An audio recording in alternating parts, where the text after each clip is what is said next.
വയ്യാതെ ഇങ്ങനെ വീട്ടിൽ ഇരിക്കുന്ന സമയത്താട്ടോ എനിക്കിങ്ങനെ എന്തെങ്കിലുമൊക്കെ കഴിക്കാനായിട്ട് ആഗ്രഹങ്ങളൊക്കെ പൊട്ടിമുളച്ച് വരുന്നത്. അപ്പോൾ ഇന്നത്തെ എൻ്റെ ആഗ്രഹം എന്താണെന്ന് കേട്ടാലേ നിങ്ങൾ ചിരിക്കുവേ. എനിക്ക് ഇന്ന് പൊങ്കാല പായസം കഴിക്കണമെന്നൊരു ആഗ്രഹം വന്നു. നോക്കിയപ്പോഴേ ഇവിടെ പച്ചരി പിന്നെ വീട്ടിൽ കാണുമല്ലോ, പിന്നെ അത്യാവശ്യം കുറച്ച് ശർക്കര ഇരിപ്പുണ്ട്, പിന്നെ ചുക്ക് ഏലക്കാടൊക്കെ പൊടിച്ചതൊക്കെ ഇത്തിരി ഇരിപ്പുണ്ട്. എന്നാൽ പിന്നെ അതെല്ലാം അവിടെ ചേർത്തിട്ട് നമുക്കൊരു കുഞ്ഞു പായസം അങ്ങോട്ട് ഉണ്ടാക്കാമെന്ന് വിചാരിച്ച് ആഗ്രഹം വന്നാൽ പിന്നെ അത് കഴിക്കണ്ടേ, അങ്ങനല്ലേ. അപ്പം നമുക്കൊന്ന് വെച്ച് നോക്കാം. പകുതിയായി കേട്ടോ, ഞാൻ വെക്കാൻ തുടങ്ങി.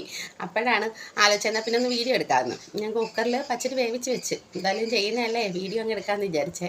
നമുക്ക് നോക്കാം. അതെ, അരി വെന്തിട്ടുണ്ട്, നല്ലപോലെ കറക്റ്റായിട്ട് വെന്ത് വന്നിട്ടുണ്ട് കേട്ടോ. പിന്നെ എൻ്റെ കുക്കറിൻ്റെ കളറായിരുന്നു നോക്കണ്ട, അത് ഞാൻ ഈ അടുപ്പി വെക്കുന്ന കുക്കറാണ്.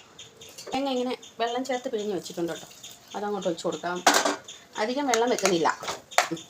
ശർക്കര ചേർത്ത് കൊടുക്കാം. എനിക്ക് കൂടി കഴിക്കാൻ വേണ്ടി ഉണ്ടാക്കുന്നതുകൊണ്ട് ഞാൻ ശർക്കര കുറച്ചേ ചേർത്ത് കൊടുക്കുന്നോളെ.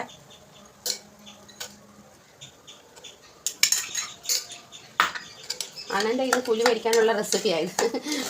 ശർക്കരയൊക്കെ ഒന്ന് അരിഞ്ഞ് വരുന്ന വരെ നമുക്കൊന്ന് അടച്ചു വെച്ച് കൊടുക്കാം. ശർക്കരയൊക്കെ നന്നായിട്ട് അരിഞ്ഞ് വന്നിട്ടുണ്ട്. ഞാനിപ്പോൾ ചേർത്ത് കൊടുത്തതേ ചുക്കും ഏലക്കായും കൂടെ പൊടിച്ച് വെച്ചതാട്ടോ. നമ്മൾ ചായക്കകത്തൊക്കെ ഇടാൻ പൊടിച്ച് വെച്ചിരിക്കുന്നത് തീർന്ന് കുറച്ചുണ്ടായിരുന്നു, അതങ്ങ് ചേർത്ത് കൊടുത്തേ.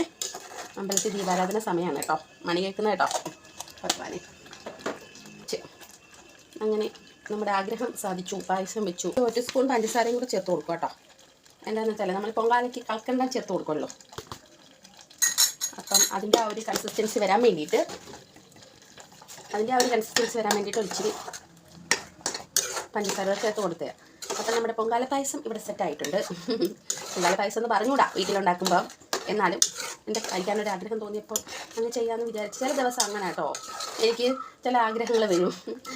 പൊങ്കാലത്തിൽ സാമ്പാർ വെച്ചൊരാഗ്രഹം വന്നായിരുന്നു, എനിക്കൊരു 8ൻ്റെ പണി കിട്ടിയ ആഗ്രഹമായിപ്പോയി. ഇപ്പോൾ ഇവിടെ എല്ലാവരും മംഗലത്തിലെ സാമ്പാറാണ് ഇപ്പോൾ ഇവിടെ എല്ലാവർക്കും ഇഷ്ടം. അങ്ങനെ പണിയൊന്നും കിട്ടാതിരിക്കട്ടെ എന്ന പ്രാർത്ഥനയോടെ നമുക്കിന്നത് വീഡിയോ കൊണ്ട് അവസാനിപ്പിക്കാം. പായസം സെറ്റ്.